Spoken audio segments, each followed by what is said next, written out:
Week 15 in the books, one more game to go, and we'll run through everything we saw specific to really Sunday's games. We got some Bills, we got some Dallas, we got some Baltimore, a sprinkle of Jacksonville, some numbers you should know, quarterback depth charts, are you ready, and a dueling report on Bill Belichick's future.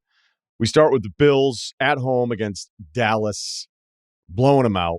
31-10 the final score, but this was domination. They held the number one scoring offense coming into this game. Now they're slightly behind Miami for the Cowboys. They held this Cowboys offense to 3 points through 57 minutes, garbage time touchdown there at the end. This also becomes a study on finding a way in the NFL, battling through adversity. Because for most every team, you're going to have these moments where you're just like, hey, we're not healthy this week, or we're losing multiple guys.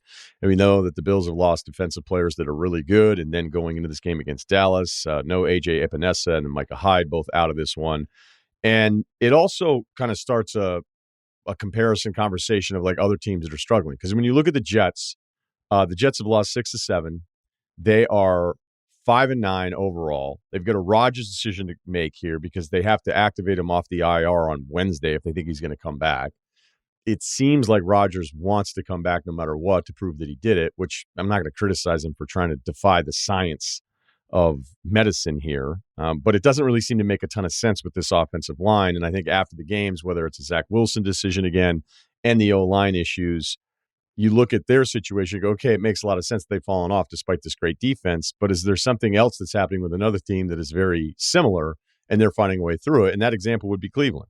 I mean, they're on Joe Flacco at this point, all right? They've lost both tackles. There's another injury, one of their offensive linemen. It's an offensive line that at the beginning of the year on paper, you're like, hey, that's a really talented group, probably more talented than you consider the Jets going into it. But the Jets seem to look at their downside on offense as the main excuse, and Cleveland has found a way through it post Deshaun Watson and losing both tackles that are really talented. So then you look at Cleveland and they're 9-5 and they have found a way. Now, some of it can be schedule stuff. You know, we could dig through the strength of schedule and all those different things, and some of the strength of schedule stuff is going to be misleading at the end of the year because you're going to go, well, who was starting at quarterback when you even won that game, right?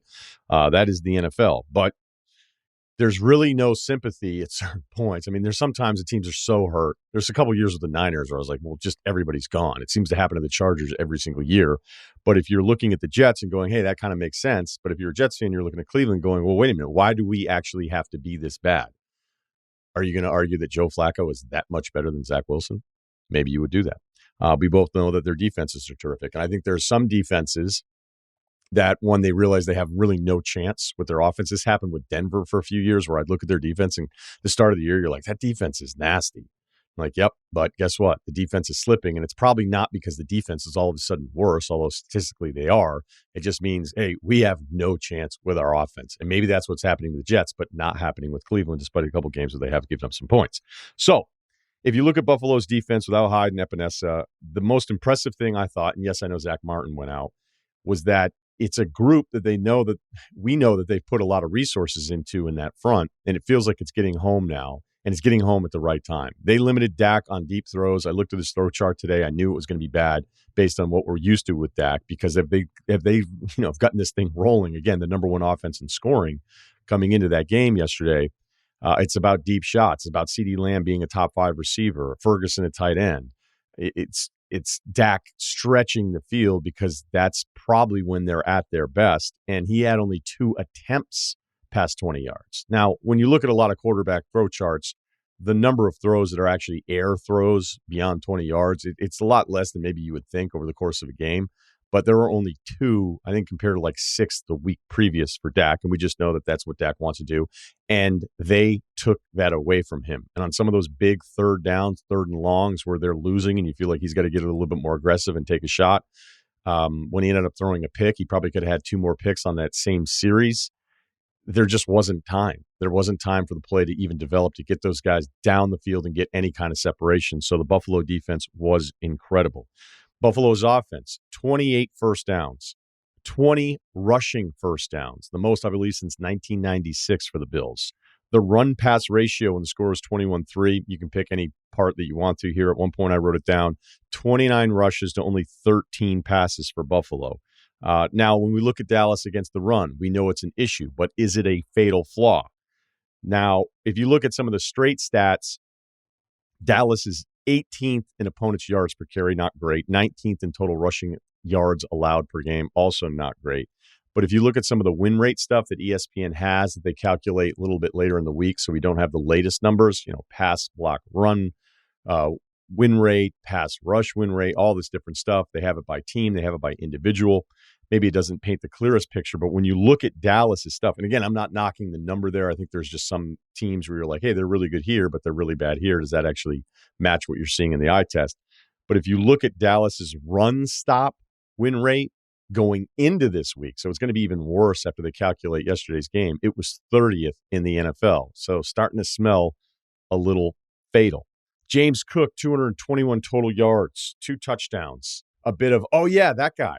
That guy's really good. I know you know that, Bills fans, but just they let him loose yesterday. Game situation dictated it. Maybe it was the matchup. Maybe it was the rain. All of those things check. I think the most deflating part of this for Dallas has to be that Allen passing 15 times and completing 7 of them. You're like, wait, we got destroyed by Buffalo and Josh Allen was 7 of 15 for 94 yards?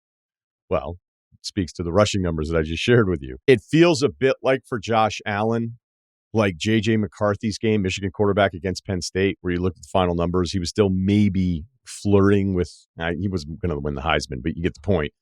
If he had like a 400-yard passing game, had his Heisman moment, maybe he's there in New York. But those numbers were not an indictment on McCarthy. It was, we don't need to throw the football.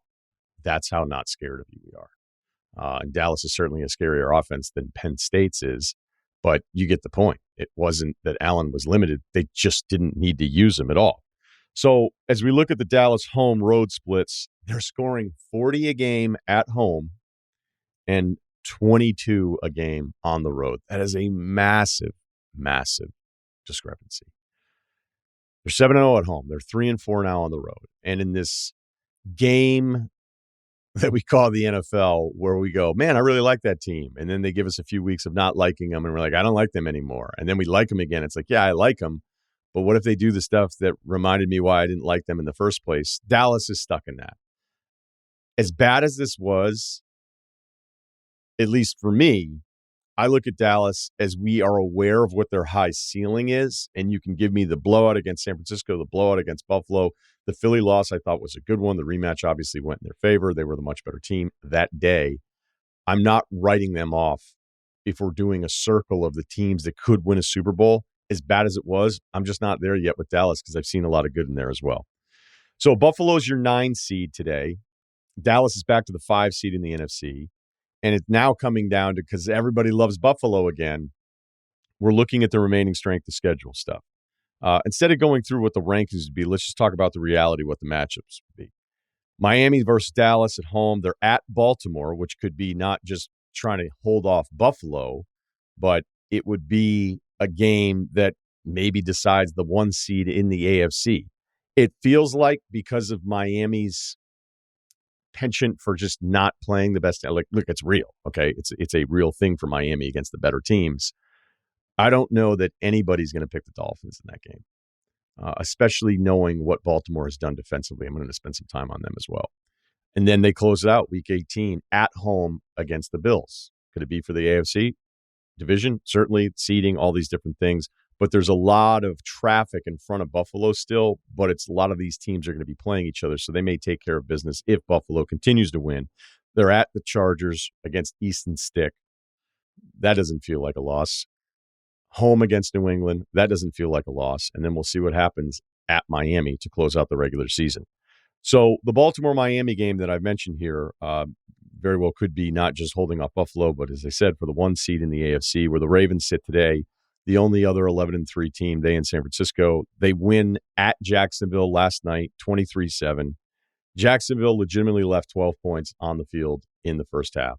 Missed the 2 field goals, the fumble by Lawrence, and then the clock management disaster at the very end of the half. Rarely can you say, oh, well, this happened, but if that had happened on this series, then that would have been 14 points instead of just the 7, because I feel like almost all of these possessions are connected. You can't just give yourself 7 points for not getting it in on 4th and goal and then add it to the 7 points that you got when you stopped them deep in their own territory. They punted to you, and you had a 45-yard drive for a touchdown. It doesn't work that way. You probably wouldn't have gotten the second touchdown had you not had the great field position. Rare is the case, as bad as it was last night, where you're like, nope, that's 3, that's 3, that's 3. That's 12 points. They had 0 at the half. They should have had 12, and they didn't. I have no idea what Lawrence was doing. We didn't really get a great explanation in the game with that, with Peterson, and if you didn't see it, Lawrence hits this deep shot right at the goal line. They don't have a timeout. It's a running clock where I actually don't mind the not spiking of the football because you feel like, you know what, let's take another shot at it instead of wasting it down. But in this case, you were never going to use all the downs anyway, especially without the timeout. So in this case, it was a bad decision to not spike it. Worse than that was Trevor Lawrence to not take a shot at the end zone where it's either complete for a touchdown or incomplete and the clock stops. Maybe you even have one more chance at a shot at the end zone, and then you have the field goal come out on third down. In this case, he throws it out to a flat to a receiver who is going to catch it. Receivers have spent their entire lives catching things. It's really hard in that moment with traffic around you, thinking you can get out of bounds. Maybe you can catch it, turn it upfield, and get into the end zone, where the receiver is going to catch that football. That's not his fault. It's Lawrence's fault for even throwing something where there was uncertainty of whether or not they were going to be able to stop the clock. He's tackled in bounds. They run the clock. They have no chance of getting back to the line of scrimmage and spiking the football. So that's on the Jacksonville side. But it's because Baltimore's also doing this to teams. Jacksonville, by the way, from 8-3 now to 8-6. I had spent a good chunk on Jacksonville earlier in the year going, hey, man, look at some of this stuff. The stats told me they weren't very good, but I felt like Lawrence still gave you a better chance on third and long than some of the other guys. With him, it is weird. It seems to make the hard throws easy, but the easy throws hard too often throughout a game. I mean, the first part's really great, right? But there was a lot of stuff that I was watching with him. Like, well, look, I like that guy. This guy's talented. Okay, maybe this stat isn't great. There was just all these stats that I was kind of just not ignoring because I was aware of them, but I wasn't letting them tell me the true story of who this team is. And now they feel like, as I said last week, fancier Pittsburgh. There's a bunch of bad numbers. The one-loss record was better. Now it isn't. But I was saying how they need to be taken more seriously because they're drafting behind the tension of a Baltimore, of a Miami, which was so exciting at the beginning of the year. Certainly with Kansas City and Mahomes and Allen. And I was like, yeah, you know what? Like, I think it was right for them to not be paid attention to as much because now I feel like I'm just off them as a real threat in the AFC. Baltimore, Lamar's at a point now where, they changed the offense and you're like, the numbers are still pretty good, but I think you're just seeing a more complete version of him. Even though statistically he's not holding up with some of the other quarterbacks that, it's kind of a weird year for some of the MVP stuff, which I'll get to here in a second. I think the hardest thing with Lamar is if you're a defense, you're going, are you going to stop him in his abilities 3 plays in a row to get them to punt?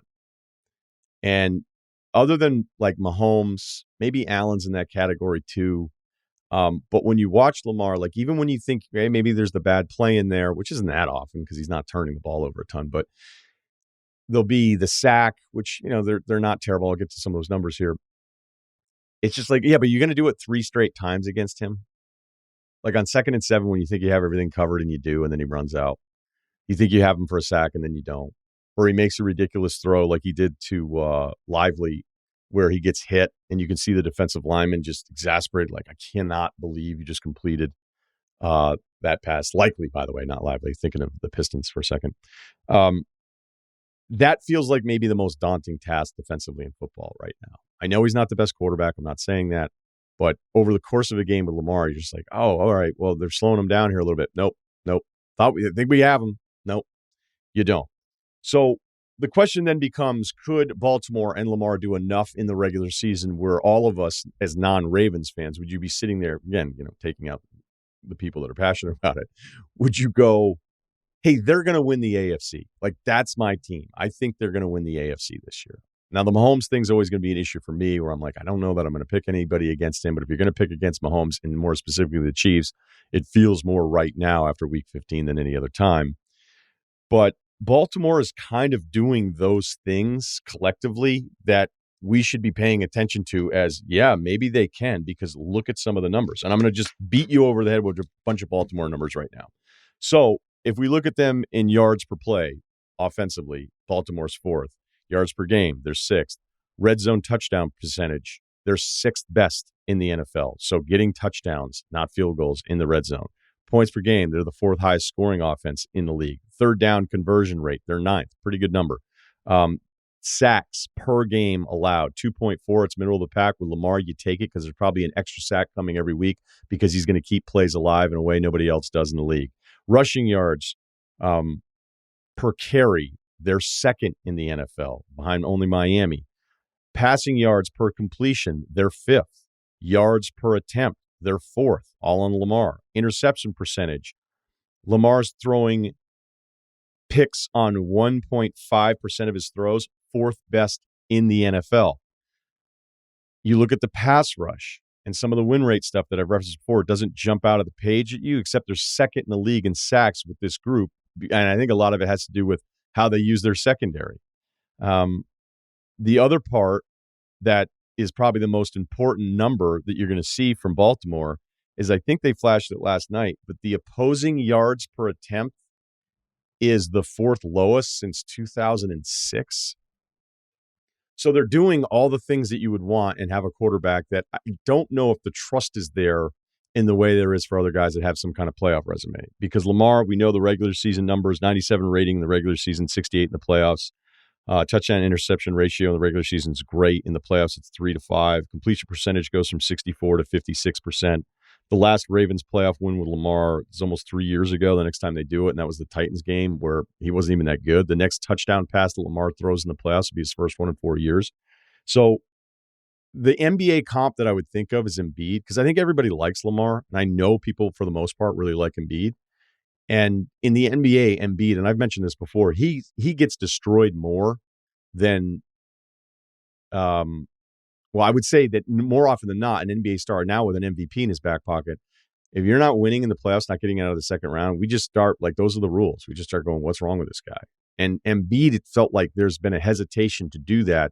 There hasn't been the hesitation for Lamar, and that might be the only thing holding you up, despite all the evidence that I've just given you, that the one seed in the AFC is really good. And an MVP vote for Lamar, where I know I said, look at some of the stats. There's just no way you can vote for him.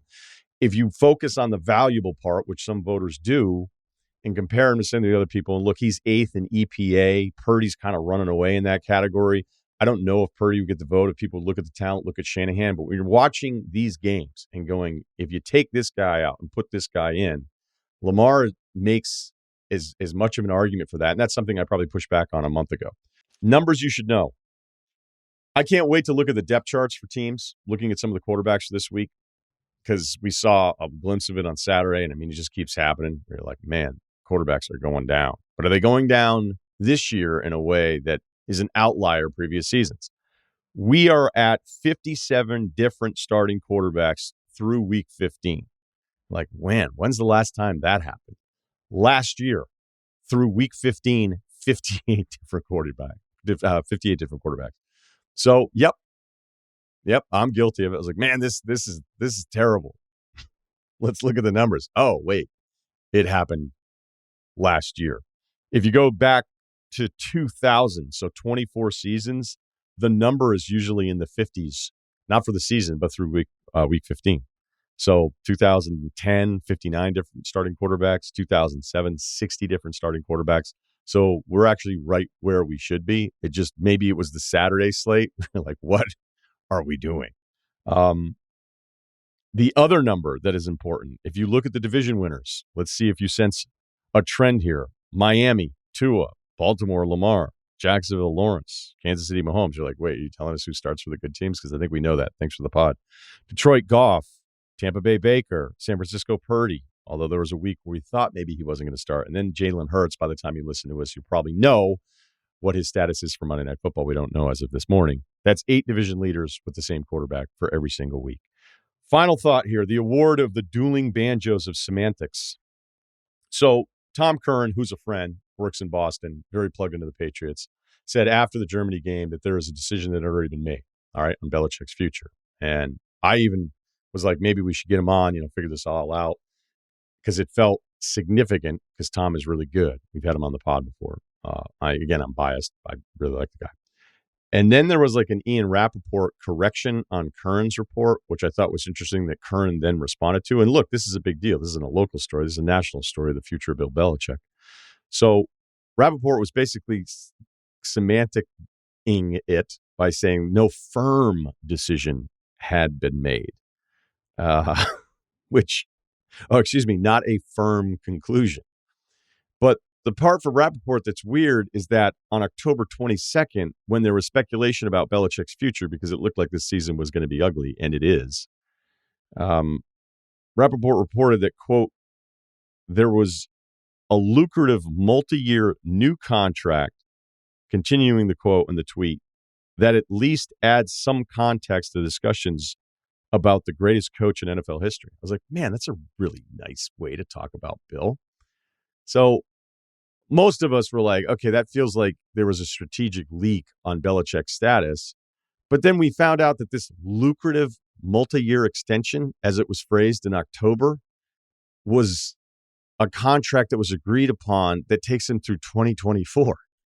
I don't know what your history is with the phrase lucrative extension means. Maybe it's just a dollar amount, but that made us all feel from the outside going, oh, well, I guess he signed up for a bunch of years, so we'll see what that is. Well, it isn't. It isn't. It's only through 24. My definition of lucrative multi-year extension is not just one more year tacked into a season where he was clearly going to coach. Was he without a contract? Did we think he wasn't going to show up week 1 of 23? I don't think any of us necessarily thought that. So it was just a year added on. So there's a bit of a battle of semantics here. I can't wait to see who wins. And more importantly, I can't wait to see what the decision is, because I'm at a point now where I don't know how you hand the keys over to Belichick to revamp an entire staff that has to get a little bit more caught up with the rest of what's happening with offensive football.